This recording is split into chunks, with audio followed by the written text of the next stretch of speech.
Well, good morning and welcome to Copernicus. My name is Sarah and I'm so happy you're here today. For those of you who don't know, Copernicus is a Bible study. We meet on Sunday mornings, 10 a.m. Eastern Standard Time for about an hour. And anytime you can catch us, whether it's live or on replay, we'd love to have you. So we are in the second week of a 2-week series called Rahab. And really, it's more than a 2-week series. We are learning about women of the Bible, and Rahab is second in the lineup. So we're in the second week of Rahab, and let's just talk about it for a minute. Okay, if y'all didn't watch it, you need to go back and watch it so you know what we're talking about. But you have to think, okay, so Rahab had instructions. She had to get all of her family into her home and not tell them why. Before there was like this, assault. And she had to put this rope, this red rope in the window so that they knew this is where, don't go in there, these are good people. I want you to stop and think about it. I don't know if you know my family, but you know your family. Would you be able to get your family all in one place together and say, I can't tell you why? Would they do that? Would they think about that? That's a lot. That's a lot to handle. So anyway, that just always stands out in my mind. She did it. They did it. It was good. So anyway, we are going to wrap up Rahab this week, and then we're going to move on to the next woman of the Bible. So you just stick with us. Again, if you missed Ruth, go back, catch up on Rahab 1, and then we're going to finish it up today. We're thrilled you're here, and we're turning it over to Tim.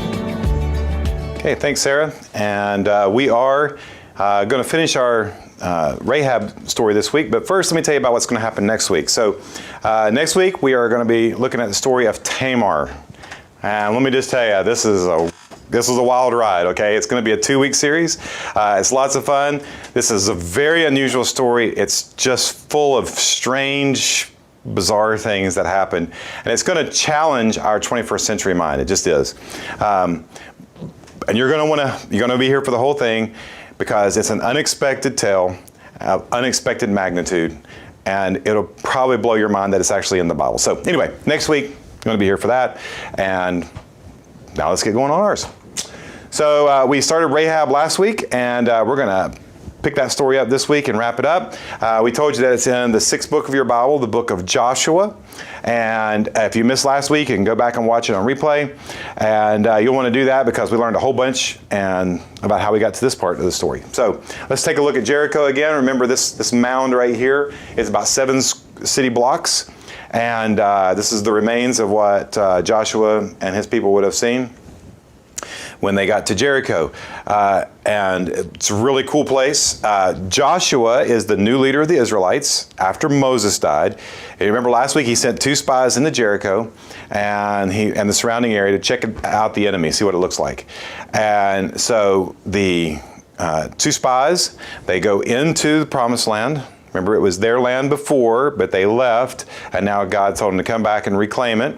So they go into the city of Jericho, and they wind up at a hotel run by a prostitute named Rahab. And this turned out for them to be a great place to get information. It also turns out that it was a great place for the king of Jericho to get information.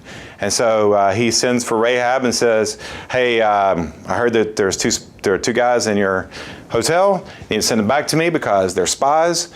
And she says, oh, no. I sent those guys out. I didn't know who they were, but they already left.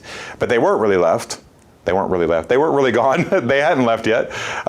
They were still upstairs on the roof under the flax, and they were hiding. And so now the walls have closed in on the spies. Literally, the gates have closed in on the spies, and they are stuck inside the house. But Rahab has a plan, and here's the plan. So she let them down by a rope through the window, for the house she lived in was part of the city wall.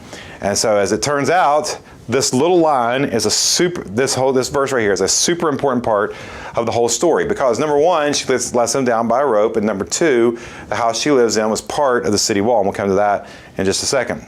And so then the men said to her, this oath you made us swear will not be binding on us unless when we enter the land, you have tied the scarlet cord in the window through which you let us down. So her only hope for salvation was to let them see this red rope, apparently she had used to let them out of the window, to leave it hanging out of the window so they would know which house was hers.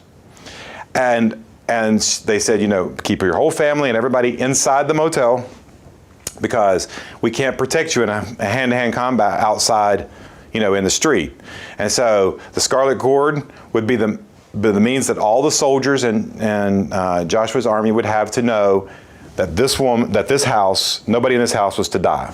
So, as we said last week, the means of their escape, the means of their deliverance became the sign of hers.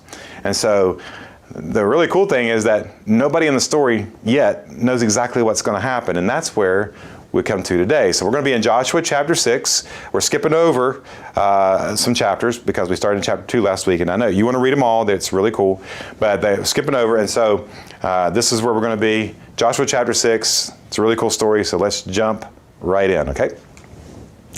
Now the gates of Jericho were securely barred because of the Israelites. No one went out, and no one came in. All right, so as we learned last week, the people of Jericho were afraid, and they were afraid of Israel's God, who had defeated Sihon and Og, and who had led them out of Egypt and through the Red Sea on dry land. That was a big deal to them, and so they were scared. Now, the way cities and walls operated in medieval times, in the Near East in these times was a little different than what we might imagine.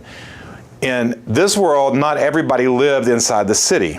So you couldn't plant row crops or, herd cattle inside the city because there are buildings there. And so people would live outside the city, but in times of danger, in times of war, people would come inside the city and they would lock the city gates, and then the king's army would protect them from the city walls or whatever. And so that's how it worked. And so inside was for protection, not necessarily for everyday living. It's where you could do business and that sort of thing, but primarily it was for protection. Now, Jericho had an interesting system of walls, and this is a model that somebody has drawn up, and it's pretty cool. And you can see there are actually 2 sets of walls around the city of Jericho.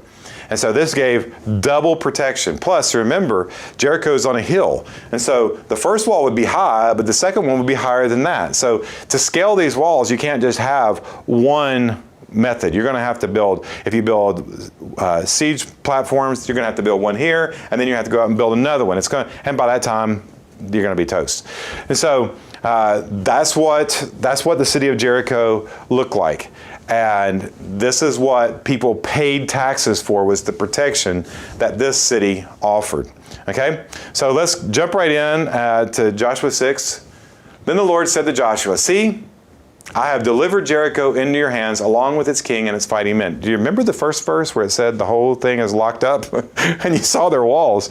And God says, "See, I told you." It's like, I'm not seeing it yet. Okay? But this is what God said, and now he's going to God has a plan. He already knows the outcome, but we don't know what it is. So what is this terrifying plan that the God of the universe is going to wield against the people of Jericho, this little 7 blocks of whatever, right? Let's find out. God says, "March around the city once with all the armed men and do this for 6 days. And then build a siege ramp," right? Right? God says, "I'm not done yet. Have 7 priests carry trumpets of ram's horns in front of the ark. On the 7th day, march around the city 7 times with the priests blowing the trumpets. And then we build a siege ramp?" I mean, when are we going to do something to get inside the city? I don't know if you noticed, Lord, but the whole thing's locked up, right? I mean, this is a thing. So this is not making a ton of sense. So God knows exactly what he's doing, but he's not getting us in on the picture just yet. Now, there's another thing going on here. It's the 7 priests, and then the 7th day and the 7 times. And so a lot of times we see 7, we think, "Ooh, that must mean something." Well, it does. It means 7 in this biblical thought is a way of saying something that's complete or perfect, right? Not necessarily sinless, but complete. And so he's like, God's like, "I've got a complete plan for this, and I'm going to show you how." And so he outlines how many of everything. And it's God's way of saying, "I know what I'm doing." But let's keep reading. God says, when you hear them sound, that's the trumpets, a long blast on the trumpets, have the whole army give a loud shout. Then the wall of the city will collapse and the army will go up, everyone straight in. Seriously.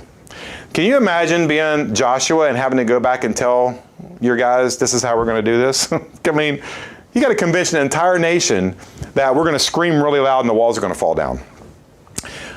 I mean, it's like crazy, right? On the other hand, this is a march on a city of influence. Maybe they had got a lot of good press on it. I don't know. So, but here they are. This is the plan. Doesn't sound great. So that's Joshua, had the ark of the Lord carried around the city, circling it once. Then the army returned to the camp and spent the night there. Now we've jumped down to verse 11. You can read more. So this is day 1. Done. Nothing happened. Now, here's something we don't know, and as Americans we want to know this. How many people were in the army? Doesn't say. If there were 1,000 people in the army, that would be reasonable. 1,000 people in the army, they could have circled all of Jericho 1 deep all the way around and locked arms. If there were 3,000, it could have been 3 people deep all the way around, locked arms. So we don't know, but it's got to be quite a sight to see from the city gates, right? You got to be looking down from the walls going, what is going on? I imagine there were a lot of people that were checking it out. So Joshua got up early the next morning, and the priest took up the ark of the Lord. Okay, day 2. What are they going to do? Same thing. What's going to happen? Nothing, right? Just like it did yesterday. So the second day, they marched around the city once and returned to the camp. They did this for 6 days. So what you got is you got an armed guard, you got trumpeters, you got the Ark of the Covenant on the shoulders of priests, you have more armed guards, and you have all people following all that every day, all around the city, and then they go home. Do it again, and go home. So can you imagine, like on the 3rd or 4th day, what are the people in Jericho thinking? They're like, what are they going to do? March us to death? What's going on? They don't know. On the 7th day, verse 15, on the 7th day, they got up at daybreak and marched around the city 7 times. In the same manner, except on that day, they circled the city 7 times. So every day before it was once, and now they're going to do it 7 times. So the people at Jericho, it's just another day, they're going to march around. Oh, they're doing it twice. Oh, they're doing it 3 times. Oh, they're doing it 4, right? You see how this goes? And so now, everybody knows this day is going to be different. Have you ever gone to work and you get there and you suddenly realize that something bad is going down at work? You ever done that? Because I have, right? This is going to be a bad day. This is what happened to Jericho. The 7th time around, when the priest sounded the trumpet blast, Joshua commanded the army, shout, for the Lord has given you the city. Now, just stop. Okay, first of all, they've been doing this for 6 days, now 7. On the 7th day, they did it a lot. I don't know about you, but I'm out of breath just thinking about walking around 7 city blocks 7 times, right? But they've done that. They've got a lot of pent-up energy that they've been holding up. They haven't said anything for 7 days while they've been doing this. And so now, Joshua has given them instruction. He gave them before. He said, when you hear the trumpet sound, you're going to shout. Now, what are the people of Jericho thinking when the trumpets blow this time? Okay. What's Rahab thinking? If this is your rescue plan, I'm in trouble, right? She's like, who knows? We don't know because the author doesn't tell us that, but here's what happens. The city and all that is in it are to be devoted to the Lord. This is what Joshua is saying. Only Rahab the prostitute and all who are with her in her house shall be spared because she hid the spies we sent. He said, so this obviously happened before the final shout, right? And he says, look, everything in the city is devoted to the Lord. And by devoted to the Lord, he means we're not taking any of it. It all stays. We're going to burn the whole thing down. Okay? Nothing's going to be left. It's the only thing that's going to be spared are people. Rahab, the prostitute. Remember how many times has he said prostitute so far? Rahab, the prostitute, and everybody that's with her in her house. And how would they know which house that is? There's a red cord hanging out of it. When the trumpet sounded, the army shouted, and at the sound of the trumpet, when the men gave a loud shout, the wall collapsed. So everyone charged straight in, and they took the city. Now, this is crazy, but I want you to show you a picture. It's not a great picture, but just kind of work with me, okay? If you haven't noticed, we jumped down to verse 20, so sorry about that. First of all, let's just think about how surprised the Israelites are. Hey, it worked. we didn't see that coming. But now they're excited, so they're gonna go do battle. What do you think the people in Jericho were thinking? You think they were surprised? A little, right? Or a lot, okay? But how could this happen in real life? I know you're skeptical. Let me show you. So you got 2 walls. I know it's not a great picture, but just use your imagination. You got 2 walls, one on the lower, one on the top. And so what we know from history and from archaeology is that each wall had a separate foundation of stones, okay, that was built on. So the walls were high, but from down here, it looked like the walls were twice as high as they were. You can see that, right? Plus, you're going uphill. Who has the better? If you're going uphill, the people stand on this gate, on this wall, even if you get through this one, they still have the higher ground. It's still a strategic advantage. And so each one of these walls is about 4 stories high. And so according to history, the bricks fell outwards. Now here's another picture. You can see the bricks fell out. The walls fell out, which creates a siege ramp. Even if all the walls didn't fall down, you still got a good siege ramp that you can go right in. Same here. And so what we have is a big pile of bricks at the foundation, which created a ramp up the embankment. And the people of Jericho were so surprised, they didn't even have a defense. They didn't think anybody could get in their walls. And so the Israelites run in to where everybody that belongs to the city of Jericho is holed up. If they hadn't done it this way, they'd have to scatter all over the countryside and fight people who are doing row crops and cattle and all that stuff. Now God had a plan. He put everybody in one box and said, now take care of business. Okay? And so getting the wall shut up was God's strategy. Now skip down to verse 22. Joshua said to the two men who had spied out the land, now go into the prostitute's house and bring her out and all who belong to her in accordance with your oath to her. And so this was information that was given to them, instructions given to them before the battle. But now the battle's in full thing. He says, go get her. And so off they go to get her. Now, how many times has the guy told us that Rahab is a prostitute? I mean, this is obviously important to him. It's a bad way. Could he not have said it nicer? The hotel manager, everybody would have known. But no, he goes right there. Skip down to verse 23. Look at this. So the young men who had done the spying went in and brought out Rahab, her father and mother, her brothers and sisters, and all who belonged to her. Now, let me ask you a question. What kind of people are Rahab and her family? They're not exactly prisoners of war because they're kind of like refugees at this point in time, right? Okay, so they brought out her entire family and put them in a place outside the camp of Israel. They're not Jews. They're not prisoners of war. They're just refugees. They don't have a place inside the city, not by Jewish standards. They had to stay outside, a place inside the camp. They had to stay outside the camp. They had their own place because they're not Jewish. Okay, and this is important. And you're going to see why in just a couple of verses. So just kind of hang in there with me. Then they burned, that's the Israelites, they burned the whole city and everything in it, but they put the silver and the gold and the articles of bronze and iron into the treasury of the Lord's house. Now, we'll stop here just a second and just think about this. This is the description of a holy war, and you may not like it, and I understand that. It seems very cruel in our day, it seems barbaric, and I understand all that, and it is, okay? But this was a common military practice in that part of the world. And it was a language that everybody there understood, and God spoke it without a stutter. He didn't hesitate. Now, we have descriptions of the Moabites, we have descriptions of the Canaanites doing the same thing. But here's what you have. So they burn everything in the city, but there are some things that won't burn. Silver, gold, things like that. But here's what doesn't happen. They don't get to plunder and get rich off of it. This goes in to the treasury of the Lord's house. And where was the Lord's house? Well, it was a tent right now. It wasn't a house yet. It was a tent. And so this is not, I want you to understand this is not simple genocide or killing a group of people on the basis of ethnicity. It's not.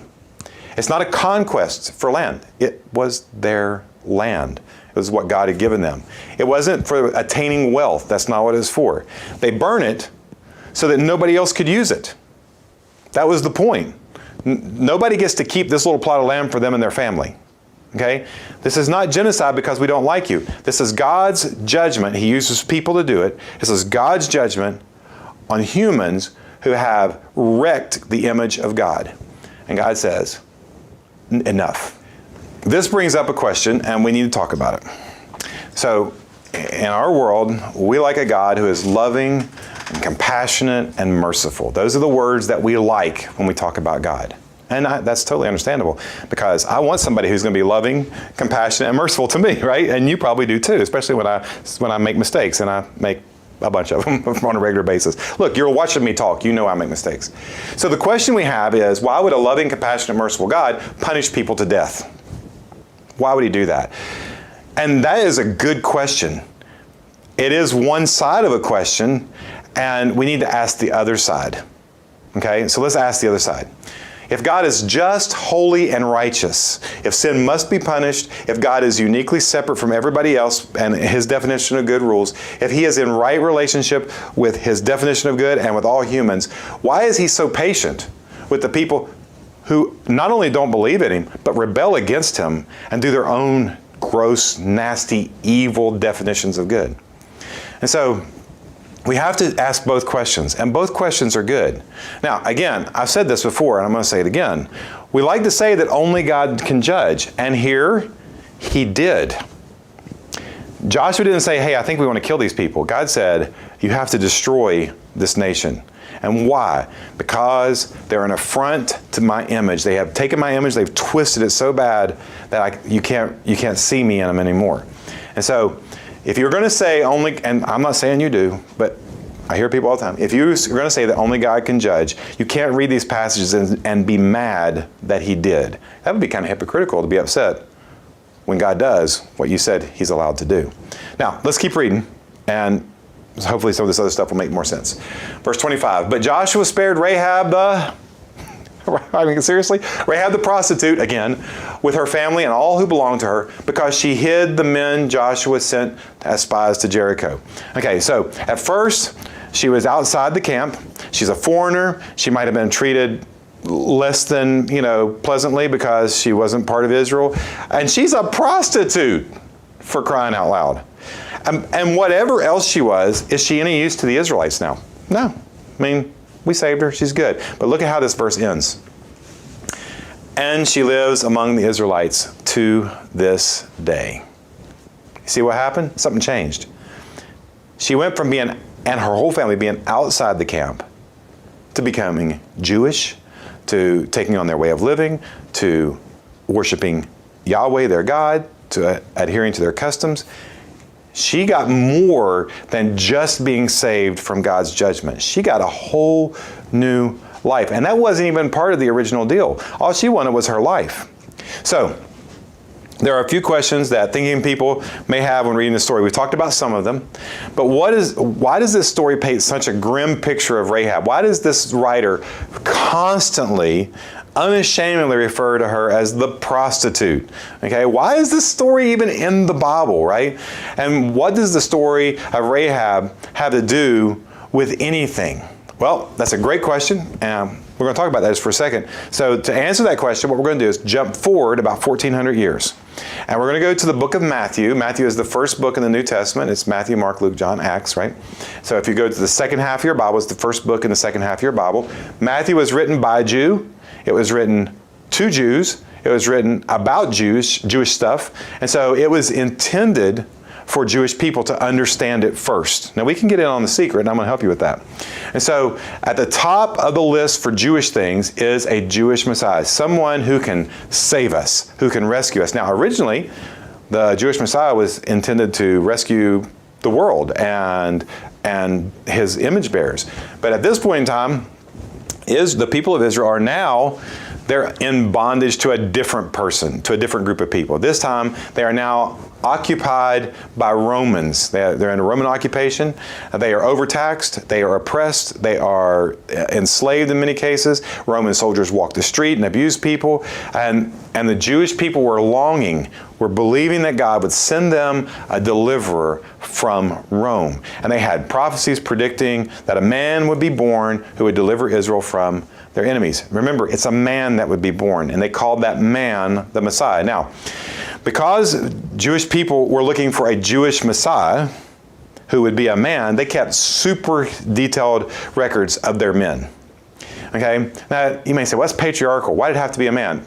It wasn't just a man that was in the picture. Remember, it'd be a man born of a woman. Okay? So women were in the picture too. They had a very important part. And so, but what they kept track of was their men. That was the thing they needed to know which one was going to be the Messiah. Now, just before you get all upset about it, just think about this. If we tell the story of Cinderella, who's the main character? Well, it's not the prince. It's Cinderella. The prince is important, but he is an add-on character a little later on. He's not the most important thing. Okay? So you can think that this story is patriarchal, but you're going to miss the point if you get stuck on that. Okay? When they said the Messiah would be a man, and they kept track of men, when you see a woman's name in a Jewish genealogy, you got to stop and ask yourself, why is she in here? Because we don't keep track of the women for Messiah's purposes. We keep track of men. And so we're going to look at Matthew chapter 1. We're going to start in a little bit in verse 3. It starts with the word Perez. That's a person's name. Now, if you were here for Ruth, you recognize this, right? You recognize this. And so, but if you don't know who he is, just hang in there. I'm going to show you. Perez, the father of Hezron, Hezron, the father of Ram, Ram, the father of Amminadab, Amminadab, the father of Nahshon, Nahshon, the father of Salmon. So he started with Abraham, and he's just going through the genealogy, and everybody's like yawning. Don't stop yawning for a second. if you were here for Rachel, you might remember this guy's name, Salmon, or Salmon, however you pronounce that. Okay? If you think you know that one, you probably do.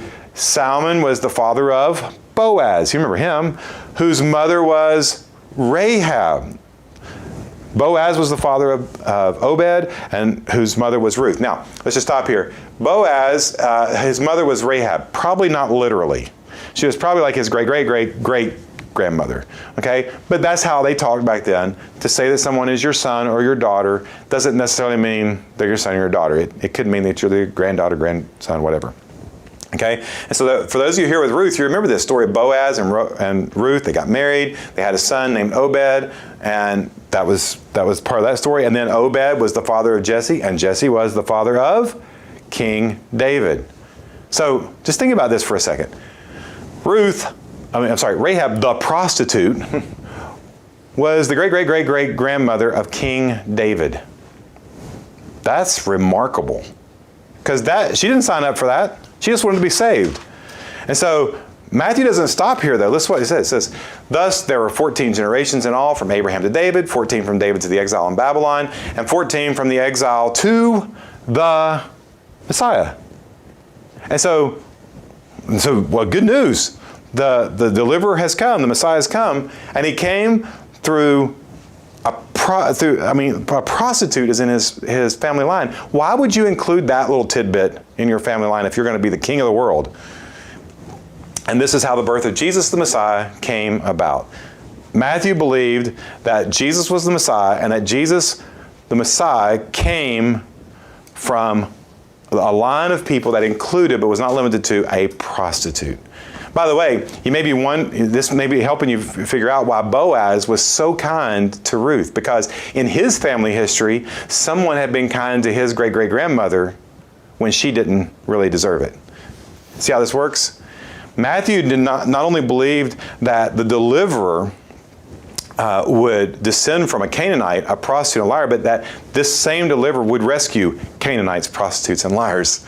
That's the good news. And it's unheard of, which means we have to pay attention to it. So, why does the prostitute who lies to escape death and get in the family of the deliverer of Israel and of the world? Because her body may have been used, her lips may have been foul, and her culture and world might be corrupt. But the Messiah descended from such people to deliver them and her from his own judgment.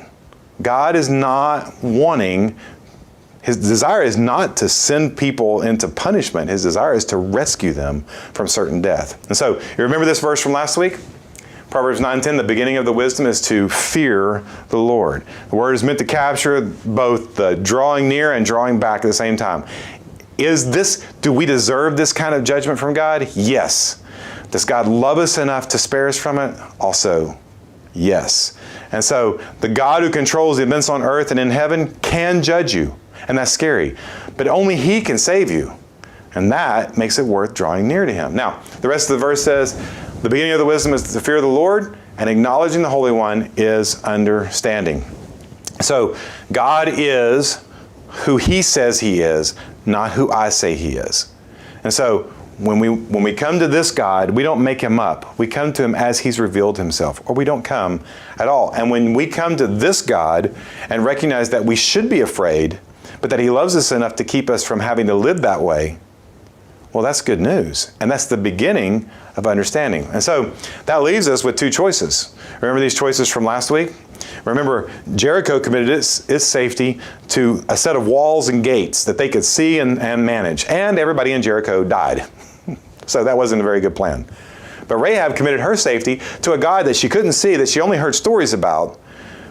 And she lived. And not only did she live, she found more than life. And so, as humans now, we can choose security in our own definition of good, and we will die.